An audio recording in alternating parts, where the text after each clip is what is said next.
Welcome to the VIF Conversations.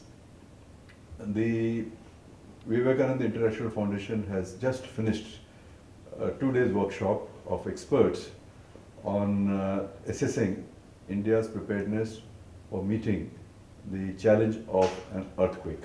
If an earthquake happens, how will it impact India? How well prepared are we? To discuss India's preparedness about disasters in general, I have with me two very distinguished guests, General Wedge, who has been a former Vice Chairman of the National Disaster Management Authority, a former Army Chief, and a former Director of the Vivekananda International Foundation. And also Shri K.M. Singh, a former member of the National Disaster Management Authority, and as one who conducted this workshop in the last 2 days. So I'm going to start with General Wedge. Sir, please tell us, how well prepared is India to meet the challenge of disasters? We face many disasters: floods, cyclones, earthquakes, fires, and many others. How well prepared are we? You have been Vice Chairman of the NDMA. You put in practice a number of systems and institutions.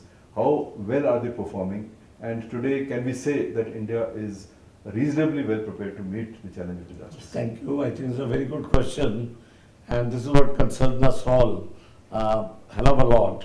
But to assess that, I think we need to discuss each type of disaster and how we are prepared for that. So let's look at the most commonest of all, that is the floods. And for floods, I think India is doing pretty well because yes, we do lose some manpower, some people. Just damage is done, but that you cannot stop because it's a natural phenomenon. But a lot of things have been done as far as the floods are concerned. Firstly, we know what is the flooding season. That time the preparation starts well in time, the evacuation starts, the disaster response force builds up there for the impending disaster.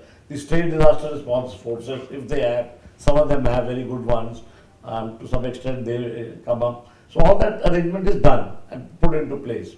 People themselves are also well prepared, the community is well prepared.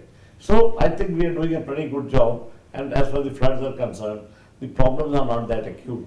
Then you come to the cyclones. I think cyclones, India is one of the best performing countries in the world, and we are running a World Bank cyclone mitigation program. Everything is done well in time. You know the period in which the cyclones come on the eastern coast or the western coast, and the preparations are well in hand and in control. And we have the least amount of casualties because the evacuation is done well in time. In a country like America, that is the problem. People are not prepared to move. Our people listen to the government, and they come, and they are also quite sure that while they are away from their villages, that time there is no possibility of losses in their household and the property. There are hardly any cases of theft take place in that particular case. Now we were talking about the earthquakes. In the earthquakes, what has happened is there's a lot of construction which has taken place ever since our independence, because the prosperity come into the country, a lot of refugee settlements came, so all that kind of construction has taken place. And I don't think there was any kind of a control on the following of the rules and any building codes, which were also perhaps not existing at that time. And the construction has come up haphazard. The lanes are very small. Like if you go to Chandni Chowk, lanes are very small in Delhi. Even the fire tenders cannot move it. So you have made arrangement now that the motorcycle people will go. So that construction is a cause of major concern. So let's put it at that, without going into percentages, is a cause of major concern.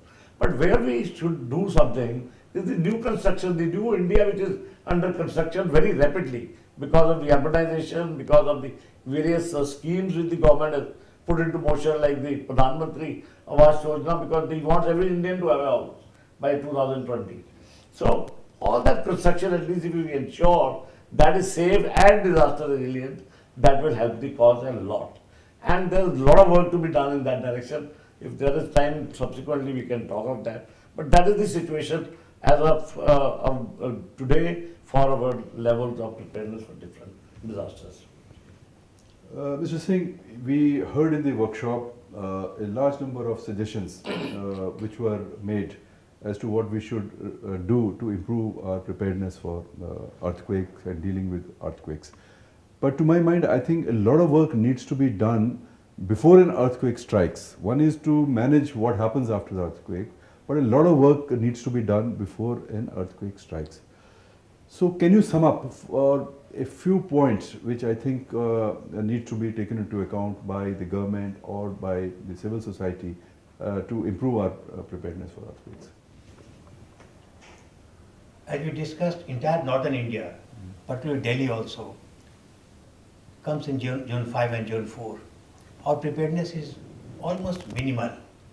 Before I come to the suggestions, like for example, we had a scenario presentation of what would be the situation if Delhi is struck with a earthquake, a shallow earthquake, where epicenter is below Delhi, shallow earthquake. And what was the analysis was that today Delhi has a population of 1.95 crore, and with that epicenter below Delhi and 6.5 scale only, not more than that, 6.5 only, the total casualty will be 1%. That means about 2 lakh people will die, and injury will be 9%. So injury will be 1%. About 9-10 lakh people will be injured. So 2 lakh death and 9 lakh injured. Now, a lot of mitigation measures are required for that. And what we discussed was, first of all, as about the existing buildings, there must be a concerted drive to have rapid visual screening of the buildings, particularly the old structures, to find their earthquake safety audit. And based on that, suggestion may be given for having the retrofitting of the old buildings. It may be very expensive, but many people may like to do that. But there is no agency in the government so far. I come across many people who ask that, how do I get my building earthquake safety audit done? How do I get retrofitting? There is no agency. So we need to have capacity building of engineers and architects and also masons for the rapid visual screening and retrofitting. Then for the new buildings that are coming up, we need to have, like for example, Jalvid mentioned about the cyclone. India is very good because we have a national cyclone risk mitigation project funded by World Bank, huge funding. But with that, with all those cyclone shelters coming, when Odisha we had in 1999 11,000 deaths. Almost similar cyclone in 2013 filing. Only 21 people got killed. It was a matter of study how India has done so well. That is because of National Cyclone Risk Mitigation Project. National Earthquake Risk Mitigation Project is pending with the government for a long time. That must be implemented, which includes training of engineers, architects for the engineered building, and training of masons for the non-engineered building in small towns and villages. Bihar is doing that very well. There was a presentation. So we have to have the NERMP in a very structured manner in place. And for that, what needs to be done is, the concept goes, that we need to have training of trainer program for engineers, architects and masons. And those trainers, then they go about and training engineers and engineers and architects are going to be trained, not only the government department, but also private engineers. It must be made mandatory. The person in the municipal corporations, etc., who approve the plan of the house plan, who then give the completion certificate, he must be himself knowledgeable what earthquake safety means. Similarly, when we are now going for a smart city, we discussed that a smart city must have an inbuilt thing that all the smart city must have disaster resilient infrastructure feature. But besides that, there were a number of other issues that they're also raised, and which includes hospital safety.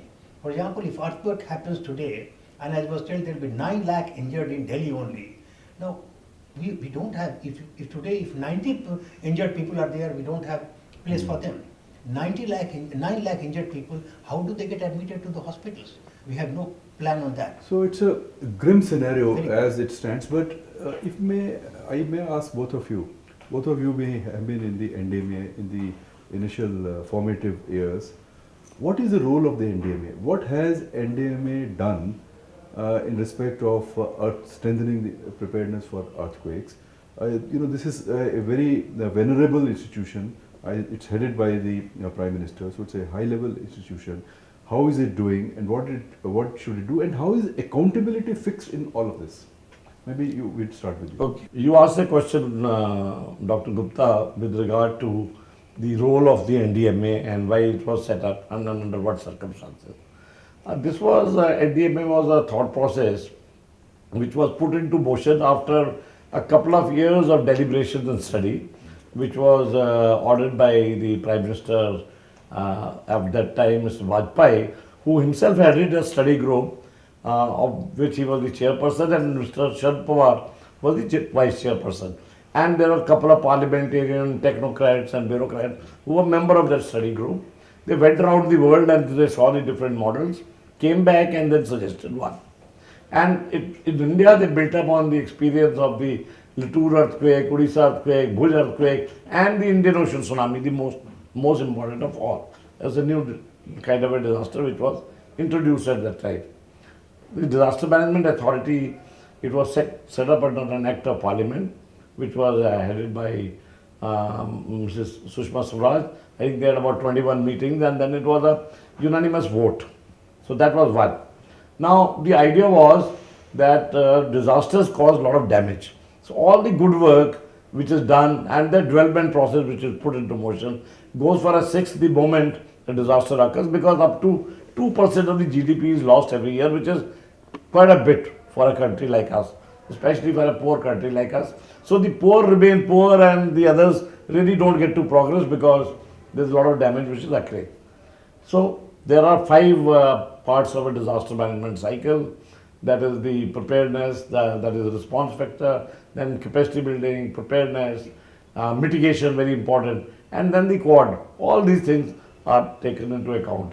And there is a dedicated body at each level, the center and at the state and at the district. A dedicated body of experts whose sole job is to look into this. And their access is to the Prime Minister in the capital, in the Delhi, and in the states, the chief ministers. So this is how it was done. And at the district level, you had a public-private partnership, because the district collector was the boss, and with him were the elected representative of the country as of the district as the members. So it was a very good system. As far as the requirement is concerned, there is a requirement to have a ministry to service a particular authority which is set up. So MHA became the servicing ministry. Unfortunately, in our country, the ministries do not want to let go any authority. So they are more interested in the authority than the accountability factor, which they will shed their hands off. So that becomes a problem. So some kind of a better arrangement has got to be found on that, so that they are a help rather than a holding force to you. That's how it was set up. A lot of work was done. And I must mention before I close and hand over to Mr. K.M. Singh, that what was very encouraging was that we evolved the guidelines for various types of disasters. We had the maximum help from the technocrats. You ask any IIT, the professors were coming. You ask any technocrat, any engineer, he was coming. Any scientist, they were forthcoming. And we asked anybody, and even a bureaucrat, in his personal capacity when he was approached, and they were all forthcoming to help you. So that was wonderful. That was wonderful. The first Home Minister also contributed a lot, because he was completely convinced with the idea that there is a requirement. So it's set up well. But later on there were some problems. I think Mr. K.M. Singh can mention those. इससे पहले कि आप करें, you may also like to touch upon the role of the community, because just the governmental system will not completely help us in dealing with the disaster in a holistic fashion. तो एक तो NDMA का जो role है या उसके institutions का role है, and also the role of the community. How? Yeah. Okay. But first I will touch on the question that you had asked General Vij about the role of the NDMA. First, I must say that this act which has enacted, it's a very visionary act, very well drafted, and the importance was that the vice chairman and the member, they were given certain status at the ministerial level. It mattered because for the simple reason that, as General Vij mentioned, that anybody who we called for, in technocrat, engineers, everybody came. And when we went to the state, the problem in disaster management is that in the states, the Secretary Disaster Management has also many roles. And when he puts up any proposal, to the chief secretary of the government, nobody is bothered states because states have its own problem. So what we were all allocated different states. Like I was looking after northeastern states and Bihar and J&K. So when whatever the problem Secretary of Disaster Management had, I used to get that, and I make an agenda, send a letter to Assam or Tripura, whatever it may be, that I am coming, I want to discuss this to the chief secretary.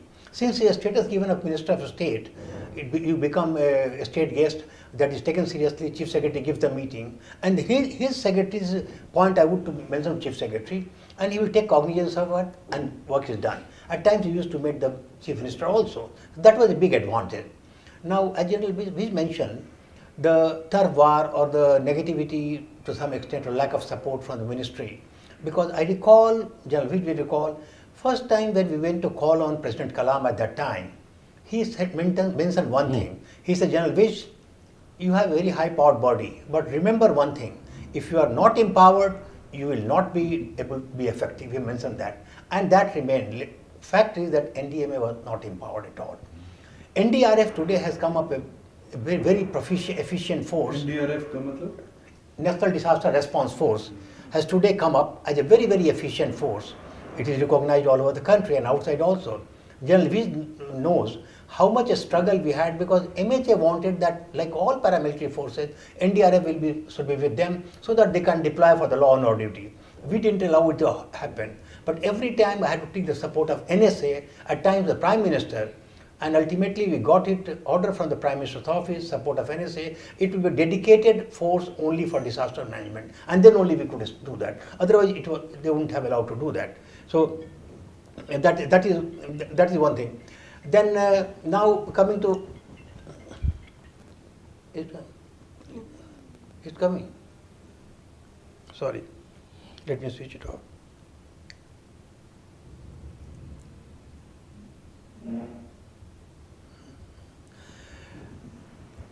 Now, you ask about the community. Now, community actually in disaster, community is the first responder. So, community preparedness becomes the most important thing. And either in the Act or otherwise, there is no specific provision for community capacity building. There is no specific role given to anybody, no accountability. On our own, it was NDMA vision that since NDRF is there in every state, they go there. NDRF will do the community capacity building awareness generation in their respective areas. And till today, about 60 lakh people have been beneficiary of community capacity building and awareness generation. But otherwise, in a structured manner, it is not there. Some of the states are doing very well, but on their own, without this being a part of the Act. Like Bihar, right from the Panchayati Raj institutions, they are training every sarpanch, 6,000 sarpanch. They have a very good 3 days program of training the sarpanch. Tamil Nadu has about 9,000 volunteers. But for the community capacity building, there can be various models. But one model which is followed in most countries, that civil defense, like in Singapore.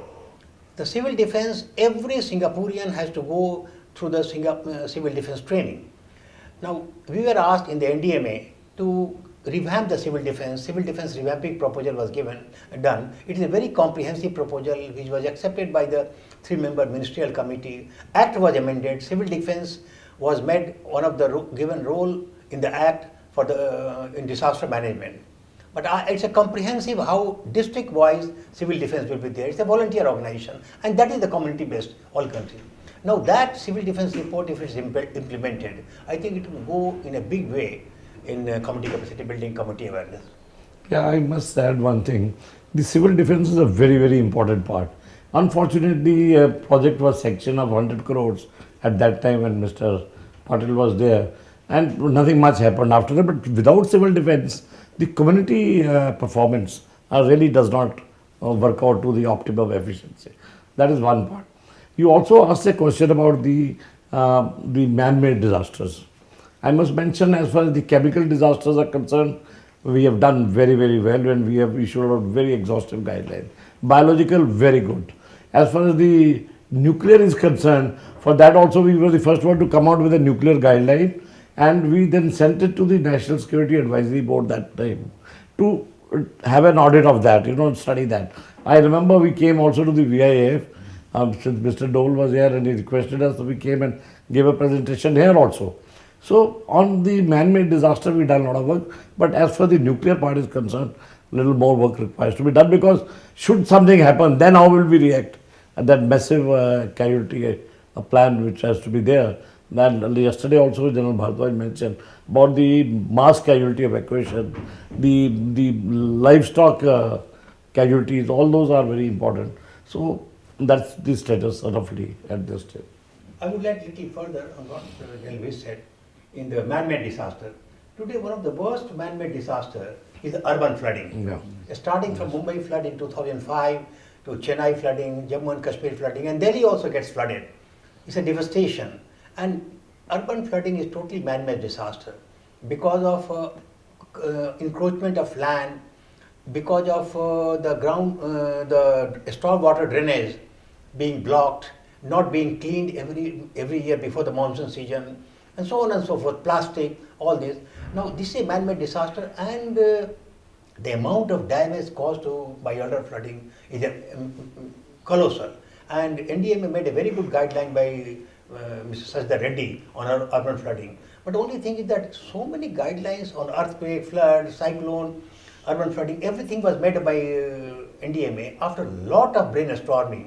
But then that remains in paper only, because the problem is that the guidelines which are made, which are very good guidelines, can be implemented only if there is a notification in the Gazette for the guideline. That was to be done by the MHA. MHA never notified that, and so that those have not been implemented. So that is another major problem. Yesterday, Mr. Jain mentioned about the national disaster management, disaster action plan, at the national level. Now, I hope that is, I have not been able to study that. That is pretty exhaustive, and all the states are on board, because they are the one who have to implement it. So, if that gets put into motion, perhaps it will be useful. Last point I would like to mention, that one area which was yesterday, somebody raised that question also from World Animal Protection, that we are total urban centric in our disaster management approach, not rural centric. India is an agrarian society, and the livelihood of almost 2/3 of our population is dependent on livestock and animals.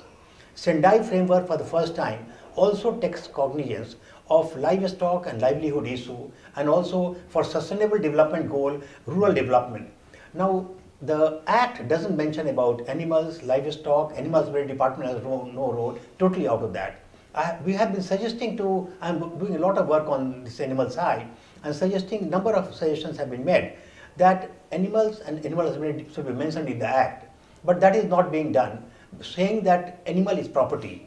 But the point is that Uttarakhand High Court judgment recently has said, animal is not a property, animal is living entity. So that also needs to be taken cognizance of. If I'll just end with this last question, which, every year we have this episode of air pollution, which is a man-made disaster around Diwali and this burning of stubbles, etc. So, was NDMA also looking into air pollution, water pollution, and those kind of issues, or that is outside its ambit? At that time, in 2005, when we were set up until 2010, this problem was not that acute, because somehow 10 years back, more than 10 years, 13 years back, the amount of traffic which is in Delhi, the amount of trucks which are moving, all that what was happening was not there. There were less diesel cars, and there was all this Badrapur plant and all that. Perhaps they were not creating that kind of an impact where you felt it is so adversely affecting this thing. So I'm afraid this is one subject which we had not worked. Subsequently, Mr. K.M. Singh was there after the first 5 years. So it was not been attended to. So do you think that's one area that Yes. NDMA could look into this? I think They must. It's a very important area. So friends, you heard two of our leading experts, and I think what emerges is that the setting up of the NDMA was a very good initiative, and a lot of positive has come out of it. We have now structures, we have guidelines, we have a lot of thinking which has gone into it, and we have shown some positive results, particularly in the area of floods and cyclones, where we have handled it very well. But there are some gaps in other areas like earthquakes, etc. And this two-day workshop generated hundreds of recommendations, which the VIF will be putting it together, and we will keep it open for discussions and so on. But I think there is a role for the government, and government has to take its responsibility very seriously. And as our experts said that I think after the initial enthusiasm, the guidelines were made, but many of these have only been on papers, though at the individual level some of the states have done very well, like Bihar's example was mentioned. But at the same time, unless sensitivity to disasters becomes a popular movement, where every one of us, all the 1.3 billion people, unless they become sensitized and they create the demand for action, both at their own level and also at the level of the governments, we will not be able to handle the disasters well, because the disasters are huge, the losses are huge, and they set the country back. But at the same time, disasters are also opportunities for us, because if we handle them properly, then we have a lot of activity which opens up in the various fields like innovation, new technologies, building technologies, etc. So this is an area where we have made very good beginning, and we would be evolving as we go along. Thank you very much, sir, Thank for you. Thank you. participating in this Thanks a discussion. lot. Thank you.